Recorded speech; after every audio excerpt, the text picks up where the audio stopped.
Bienvenidos de nuevo a Negocios Televisión, bienvenidos a las noticias del día. Miramos un día más a toda la última hora, a toda la actualidad, por supuesto, mirando a lo que sigue sucediendo en Irán y en el conflicto con Pakistán que ha tenido lugar durante esta semana y que, ojo, que parece que empieza a aliviarse. Por supuesto, miraremos un día más al Mar Rojo con ataques por parte de Estados Unidos, también por parte de los hutíes, mirando también al conflicto que está teniendo lugar en Ucrania con avances de Rusia en Yarkov, con un conflicto diplomático abierto entre Francia y Rusia y con Josep Borrell, alto representante de Asuntos Exteriores de la Unión Europea, que dice que ve el escenario, el estado actual a nivel geopolítico igual al anterior a la Segunda Guerra Mundial. Enseguida les comentamos todo esto, pero empezamos hablando de Irán, que ha afirmado este viernes que ha llevado a cabo con éxito un simulacro de defensa aérea con aviones no tripulados, diseñado para interceptar objetivos hostiles en una zona que se extiende desde su costa suroccidental a la sudoriental, en medio de crecientes tensiones en la región. El jueves, como saben, Pakistán lanzó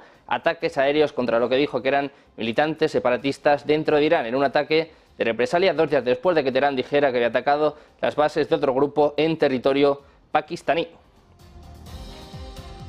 Por su parte, el gabinete de Pakistán ha decidido poner fin a un enfrentamiento con Irán en el que ambos países intercambiaron ataques con misiles y drones esta semana contra lo que cada uno dijo que eran objetivos militantes. Es lo que ha informado este viernes la emisora Geotelevisión citando algunas fuentes. De hecho, el gabinete encabezado por el primer ministro interino de Pakistán también ha respaldado una medida para restablecer relaciones diplomáticas plenas con Irán. El Comité de Seguridad Nacional de Pakistán ha decidido restablecer plenamente las relaciones diplomáticas con Irán, tal y como está informando la agencia Reuters. Según sus palabras, en el contexto de esta decisión, los embajadores anteriormente retirados, Reza Amiri y Muhammad Mudasir, van a regresar a Islamabad y Teherán.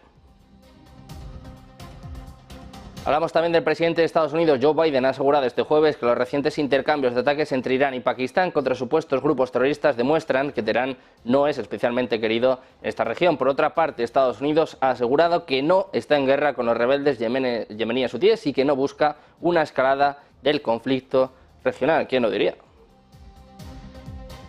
Miramos a Israel, donde el ejército ha seguido atacando este viernes puestos militares de Hezbollah en Líbano, mientras siguen las hostilidades en el área fronteriza y la tensión regional por la guerra en Gaza. Hace poco, aviones de combate israelíes atacaron puestos de lanzamiento, complejos militares e infraestructura terrorista de Hezbollah en la ciudad de Ramieh, en el sur del Líbano. Es lo que informaba un portavoz militar israelí en un comunicado. Según concretó, el aparato de defensa aéreo israelí interceptó también un aparato aéreo no tripulado que cruzó desde el Líbano en la zona marítima del norte de Israel.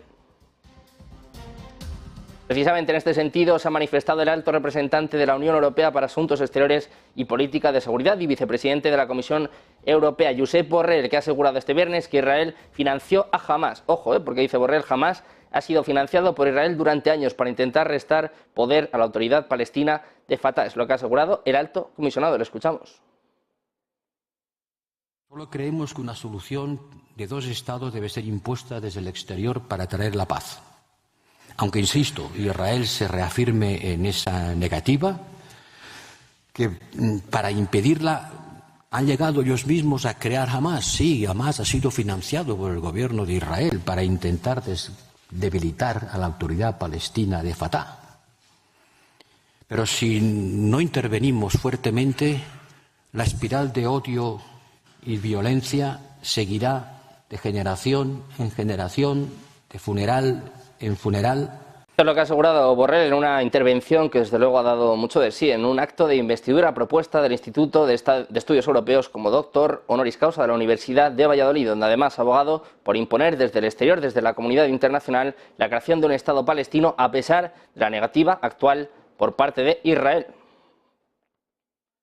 Nos fijamos también en Corea del Norte. Se dispara la tensión en el escenario geopolítico día a día y a esta hora el protagonismo también está en el régimen de Pyongyang, con Corea del Norte, que ha realizado prueba de sistema de armas nucleares submarinas. Es lo que informa la agencia estatal, que apunta que el ejército ha llevado a cabo pruebas y maniobras en respuesta a ejercicios militares conjuntos de Corea del Sur, Estados Unidos y Japón. La prueba del sistema Hail 523, precisamente el nombre que tienen estos drones de ataques submarinos con capacidad nuclear, fue llevada a cabo por el grupo de expertos del Ministerio de Defensa en aguas frente a su costa este. Miramos también a la Unión Europea, que ha iniciado conversaciones sobre un nuevo paquete de sanciones que pretende aprobar antes del 24 de febrero, cuando se cumplirán 2 años del inicio del conflicto entre Rusia y Ucrania. Las posibles medidas podrían incluir más cotizaciones en bolsa, más restricciones comerciales y medidas enérgicas contra la continua capacidad de Moscú para eludir las sanciones del bloque, tanto a través de terceros países como de empresas dentro de la Unión Europea. Miramos de nuevo a Borrell, al alto representante de la Unión Europea para Asuntos Exteriores y Política de Seguridad y vicepresidente de la Comisión Europea, porque, como les decíamos, en una comparecencia en la que ha dado mucho de sí, ha asegurado este viernes que el mundo está viviendo el mayor riesgo geoestratégico desde la crisis de los misiles de 1962 en plena Guerra Fría. Dice Borrell que le recuerda a la situación política previa a la Segunda Guerra Mundial. Es lo que ha asegurado durante su intervención en este acto de investidura propuesta del Instituto de Estudios Europeos como doctor honoris causa de la Universidad de Valladolid. Ha destacado su reseñable proyección docente y, sobre todo, como decíamos, ha hablado en una comparecencia que ha dado mucho de sí y ha comparado el escenario mundial actual al previo a la Segunda Guerra Mundial. Escuchamos a Borrell. En un momento que creo puedo decir es el de mayor riesgo geopolítico mundial, desde la crisis de los misiles en Cuba en 1962 y que me recuerda a los escenarios de los años 30 del pasado siglo. Nos fijamos también en la presidenta de la Comisión Europea, Ursula von der Leyen, que ha asegurado este viernes en Estocolmo que alcanzar un acuerdo con Hungría es la vía principal de Bruselas para desbloquear el apoyo financiero a Ucrania, aunque no ha descartado otros medios. Dice von der Leyen, estamos negociando intensamente con Hungría, nuestra prioridad principal, pero también estamos preparando soluciones alternativas si no podemos llegar a un acuerdo. Escuchamos a von der Leyen.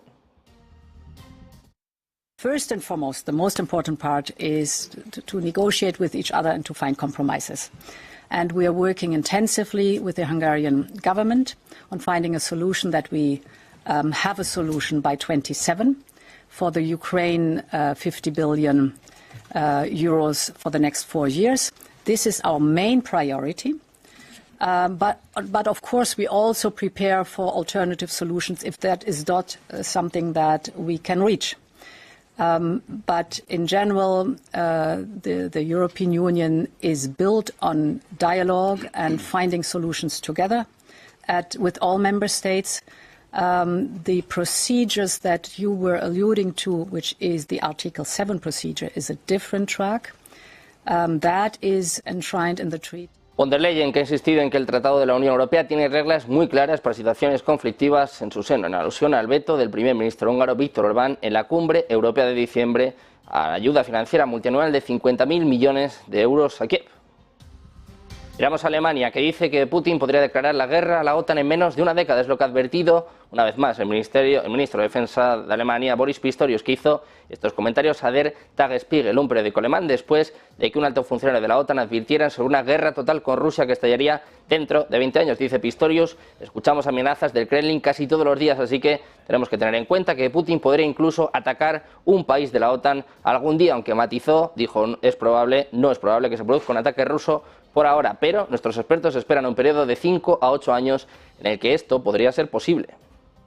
Mientras tanto, Washington está apretando los tornillos del Fondo de Guerra de Moscú al tratar de aislarlo de las instituciones financieras en China. Andrea Gacki, jefe de la Red de Ejecución de Delitos Financieros, una oficina dentro del Departamento del Tesoro, se encuentra actualmente en el país del este asiático para presionar a los funcionarios e instituciones financieras para que hagan más, para evitar que las transacciones y bienes sancionados terminen en Rusia. Es lo que está asegurando el diario Nikkei. Estados Unidos está ampliando de esta forma su conjunto de herramientas punitivas con sanciones secundarias dirigidas a quienes ayudan al Kremlin en su guerra contra Ucrania, que ya se acerca, por cierto, a su segundo año. Miramos de nuevo a Estados Unidos, hablamos de su secretario de Estado, Antony Blinken, que dice que hay que parar a Putin en Ucrania para evitar la expansión de la guerra. Escuchamos. If you allow someone like Putin to do this with impunity, to just go in, try to redraw the borders of another country by force. In fact, what he wanted to do was wipe it off the map, eliminate it, erase it as an independent country, subsume it as Russia. If you allow that Pandora's box to open in one place, chances are it's going to open in lots of other places. Mirando este conflicto en Ucrania, les contamos que el ejército ruso intenta avanzar en la región nororiental de Yarkov con el fin de blindar sus regiones fronterizas, principalmente Belgorod, mientras Ucrania intenta hacer de la necesidad virtud ante la falta de munición en sus filas. En esta línea, el ejército ruso logró avances durante la última semana en diversos tramos del sector de Kupiansk, la región ucraniana de Yarkov, en el este del país, donde habría rechazado 25 ataques de las fuerzas ucranianas, según ha informado hoy el Ministerio de Defensa de Rusia en su parte de guerra semanal. Apunta que en el sector de Kupiansk las unidades del grupo Zapad continuaron mejorando sus posiciones en algunos tramos del frente. Según Defensa, las fuerzas rusas repelieron en los últimos 7 días 25 ataques de 4 brigadas motorizadas de asalto y defensa territorial en las localidades de Sinkivka, Peschane y Tabaivka. En el sector del frente, señaló el mando ruso, las fuerzas ucranianas perdieron 560 efectivos, 10 tanques, 8 blindados, 26 automóviles y 8 piezas de artillería. Miramos ahora a Ucrania, y es que Kiev dice que el ataque al depósito de petróleo ruso en Klinsky es parte de una represalia justa por los ataques de Moscú a la infraestructura de Ucrania. Dice que estaba detrás de un ataque con aviones no tripulados que provocó un enorme incendio en un depósito de petróleo en el oeste de Rusia este viernes, el último de una serie de ataques transfronterizos que van en aumento. Miramos de nuevo a Ucrania, hablamos del control de Kiev sobre una cabeza de puente sobre el río Dnipro que está disminuyendo a medida que los ataques rusos derriban a las tropas. Es lo que informa Financial Times, hablando de un soldado de reconocimiento ucraniano que afirma que están sufriendo numerosas bajas mientras mantienen la posición en la orilla este del río que establecieron en noviembre del año pasado. Se dice que Rusia les supera en número al menos 5-1. Ucrania está aún más paralizada porque no puede transportar armas pesadas a través del río en las pequeñas embarcaciones que utilizan las tropas para pasar desapercibidas. También nos hacemos eco de las palabras del jefe de la diplomacia ucraniana. Ha pedido este viernes a Occidente que haga más para frenar la producción de armas en Rusia. Afirma que el 95% de los componentes extranjeros críticos utilizados en las armas rusas son producidos por empresas occidentales. Esto es lo que decía el propio Dmytro Kuleba en sus redes sociales. Seguimos mirando a Ucrania, que habla de que el nuevo acuerdo de seguridad de Gran Bretaña con Kiev es un cambio de juego que golpea el corazón del imperio ruso. Es lo que ha dicho el jefe de espías ucraniano Oleksandr Litvenko, jefe del Servicio de Inteligencia Exterior, que dice que esta medida llevaría a Ucrania al espacio de seguridad occidental y allanaría el camino para ser miembro de la OTAN. Ha escrito en The Economist que este fue el tercer acuerdo de este tipo entre una república soviética y otro país y que todos han tenido cierto impacto en el Cáucaso meridional. Seguimos con más noticias y hablamos ahora de Francia. El embajador francés en Moscú, Pierre Levy, fue citado a la Cancillería rusa en relación con la destrucción por Rusia de un punto de despliegue de combatientes extranjeros en Yarkov, en su mayoría ciudadanos franceses, un hecho que muestra la creciente participación de París en el conflicto ucraniano. En concreto, dicen que el 19 de enero el Ministerio de Exteriores de Rusia citó al embajador de Francia, Pierre Levy, a que se le presentaron las pruebas de una implicación cada vez mayor de París en el conflicto en torno a Ucrania. Es lo que comunicó la entidad diplomática rusa, apuntando a que el 17 de enero el Ministerio de Defensa ruso informó que las Fuerzas Armadas realizaron un ataque de alta precisión contra un edificio con mercenarios extranjeros franceses, en su mayor parte en la ciudad de Yarkov.